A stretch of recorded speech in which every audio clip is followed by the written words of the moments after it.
Hi everyone, this is Neel Raithatha, consultant audiologist and director of earwax. Thank you for joining me in my latest video using the iClearScope endoscope. And here we have a patient who attended today with bilateral, very thick adhered skin that's lining the ear canal and also the eardrum. This is their right ear. I'm going to upload their left ear in a separate video. And so just to give you a case summary. So this patient previously did visit me about 18 months ago after initially visiting a high street company reporting problems with their ears. And the person they saw, I don't know if it's an audiologist or a member of the admin team performing the procedure. This company is well known for training their reception staff to do earwax removal. But they were advised that they cleared the ears, but the patient still couldn't hear. So their son is actually based in Leicester. So the patient's son picked the patient up, who's quite elderly, and lives up north, so it's a few hours drive, brought him to Leicester. And I've got to find the video because according to my notes, it was quite a haul that I removed. It was huge skin plugs, and immediately the patient could hear significantly better. And so the patient noticed they weren't hearing so well just a few weeks ago, and just straight away the son arranged for the patient to come see myself again. So we just advise them to come every year now. And although the ear canal is not full of dead skin like in a plug, you've got this thick blanket that's attached itself all the way around the edge. So as you can see, I'm just trying to tug away at this.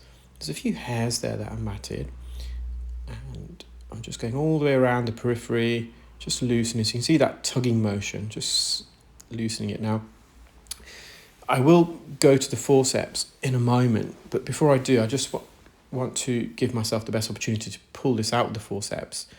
And so to do that, I need to start, first of all, separating it all around the edge. My slight concern, because even at this stage, I knew I'm going to use the forceps, but I was just worried that the forceps are just going to cut and tear away at the skin. And it did initially, but at the end, I managed to get quite a lot out with the forceps. So this is the floor of the ear canal. So they've got quite a wide ear canal, and it's possible. Now, they didn't have keratosis obtrans last time. I would have documented that in my notes, but so keratosis obtrans is an epidermal skin plug that forms in the osseous, the bony portion of the ear canal. And it's where dead skin fails to fully migrate, or if it does migrate, instead of migrating from the inner parts of the ear canal to the entrance, the skin tends to migrate inwards into the center, so it's not coming out, and it forms into a plug, and you get these lamellar kind of onion-like layers, similar to this in some respects. But to diagnose with keratosis obtrans, this epidermal plug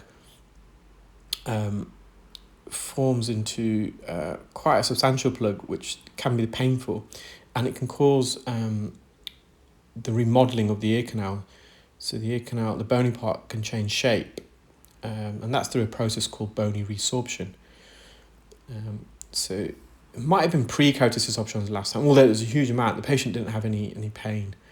So it could have been pre-keratosis obtrans, but I suspect this patient's had keratosis obtrans possibly before, because the midsection of the ear canal is quite wide in comparison to the rest. So there probably is a bit of bony remodeling that's occurred over the years. So here's with the forceps, and so it did tear some of the skin away, but I managed to remove some long sheets. You can see that outer periphery layer matrix, which is again a hallmark of keratosis obtrans. So with keratosis obtrans, you get this dead skin plug, and it occludes the entire ear canal. So we couldn't classify this as keratosis obtrans, it's not occluding the ear. And the outermost layer of skin is just, as you saw, it's got some white silvery matrix, and already you can see a huge difference in the ear canal. So it's almost like a snake skin and shedding itself. It's a complete new appearance. So we've got some residual skin on the eardrum. We're going to see if we can remove this. It's quite tricky. I'm going to put some drops in because it was really, really adhered. really pulling it away. So I managed to get this section out actually. But there's a bit near the umbo, the centre part of the eardrum and the floor of the eardrum now. This patient, the orientation is slightly different. Their head was tilted back a bit, so some parts of the procedure, the eardrum may be rotated anti-clockwise or counterclockwise, I think it's in America, by 90 degrees. But here the patient's head was a bit more forward, so the eardrum's in a more natural position. I must admit, I found this really, really satisfying, and so did the patient's son. So the way my clinic is set out, I've got my ENT chair in the corner of the room, and it's at an oblique angle. And patients, loved ones, and friends, family can sit. I've got a couple of chairs for them. And if I'm performing the right ear procedure, they can actually watch the procedure because they're almost right behind me.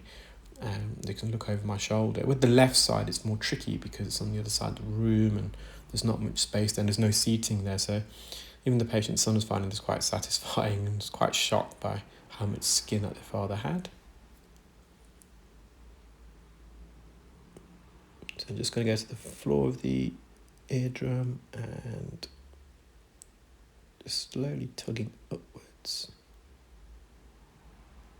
Whenever you work close to the eardrum, just got to make sure the patient doesn't experience the caloric effect, which is when you perform microsuction, especially deep in the ear, it cools the temperature of the ear canal.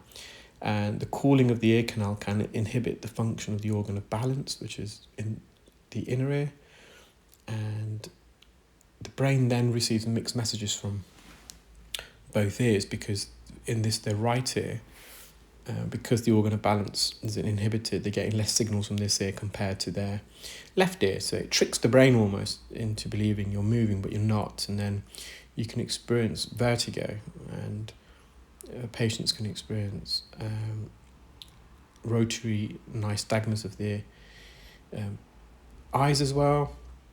And then it just takes a few minutes. The temperature returns back to normal and dizziness can stop. So you can see how tight this is. I'm lifting up, really pulling away.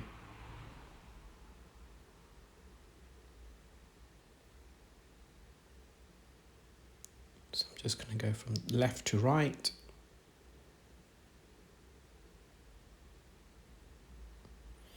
And normally skin, if it's on the eardrum, it's the strongest adherence is in the middle.